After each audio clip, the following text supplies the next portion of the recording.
Kalau kamu mahu hidup bahagia sepanjang umur, adakah orang boleh berfikir sepanjang hidupnya, mulai daripada lahir sampai dia wafat, hidup bahagia?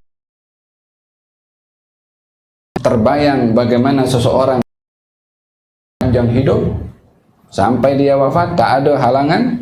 Ya, orang beriman akan hidup. Sebab pemahaman kebahagiaan bagi orang yang beriman berbeza dengan pemahaman kebahagiaan bagi sebahagian orang.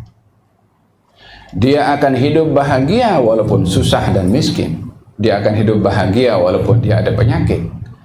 Dia hidup bahagia walaupun berhadapan dengan berbagai macam dugaan, walaupun stres, walaupun berhadapan dengan tekanan, walaupun berhadapan dengan pelbagai macam dugaan. Ya, sebab mereka punya pemahaman kebahagiaan itu bukan terletak kepada kebendaan, bukan terletak kepada kemewahan, bukan terletak kepada kesehatan, bukan terletak kepada kemudahan segala urusan. Bukan itu letak kebahagiaan bagi orang-orang yang beriman.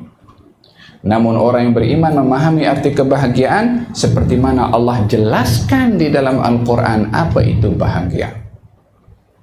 Ya ayyuhalladzina amanu istajibu lillahi walir rasuli idza da'akum lima yuhyikum. Wahai orang-orang beriman, responlah seruan yang datang daripada Allah dan Rasulnya bila mana mengajak kamu untuk kamu diberi kehidupan. Diberi apa? Kehidupan. Dia dah hidup. Kehidupan. Tentunya kehidupan yang kedua berbeza dengan kehidupan yang pertama.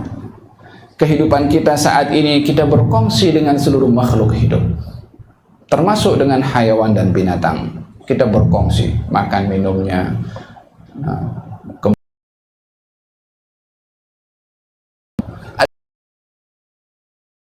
kesamaan. Namun kebahagiaan bukan terletak kepada itu semua.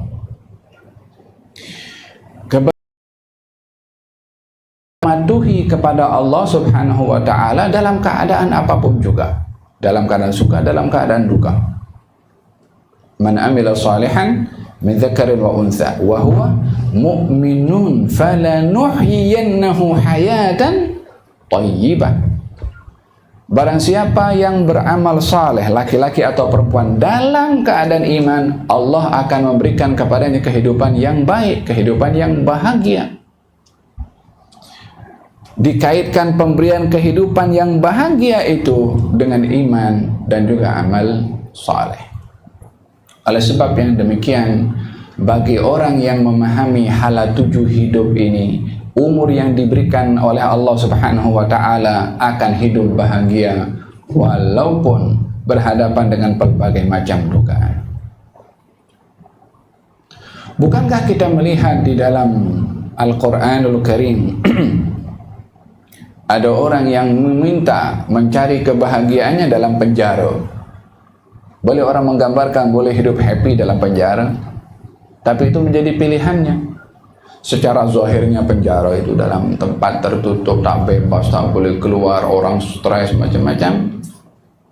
Namun bagi seorang nabi yang namanya Nabi Yusuf, dia mengatakan Rabbis sijnu ahabbu ilayya mimma yad'unani ilayh. Hai Tuhanku, aku lebih selesa dipenjarakan. Di penjara boleh beribadah, tidak di penjara diganggu oleh perempuan, diajak berbuat mungkar. Jadi pilihannya bagi dia untuk berada di penjara mengelak daripada kemungkaran, walaupun dari segi zahirnya diajak oleh perempuan, kemudian secara zahirnya mungkin itu adalah sebab yang boleh mendapatkan kelezatan dan kenikmatan, namun tidak menjadi pilihan kepada Nabi Yusuf. Apa sebabnya? Pemahamannya tentang kebahagiaan tidak terletak kepada yang dilihat oleh sebahagian atau ramai orang, terletak kepada kenikmatan dan hal-hal yang bersifat lahiriah sahaja.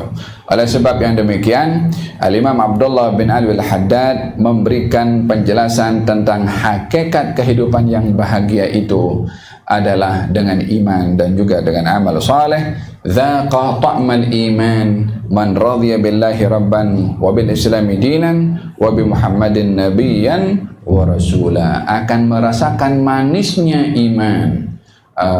Kata Habib Umar mengatakan, kita ini banyak merasa pelbagai macam rasa. Kita boleh rasa es krim, ya kan? Kita boleh rasa coklat, kita pun boleh bezakan rasa masing-masing makanan yang kita rasa. Tapi pernahkah kita merasakan manisnya iman? Dzaqa ta'mal iman. Dalam hadis yang lain, thalathu man kunna fihi wajada halawatal iman. 3 perkara kalau ada kepada seseorang, dia akan mendapatkan manisnya iman. Ada manis pada iman, ada rasa pada iman, tapi tak semua orang boleh rasa. Dzaqa ta'mal iman, akan merasakan manisnya iman. Siapa? Man radhiya billahi rabban. Siapa orang yang ridha Allah sebagai Tuhan, bukan hanya dengan lisan, tapi ketika diduga oleh Allah, ketika diberikan ujian oleh Allah Subhanahu wa taala, dia ridha. Ini orang yang merasakan manisnya iman, dan juga ridha kepada Nabi Muhammad sebagai nabi dan rasul, dan ridha Islam sebagai pegangan agamanya.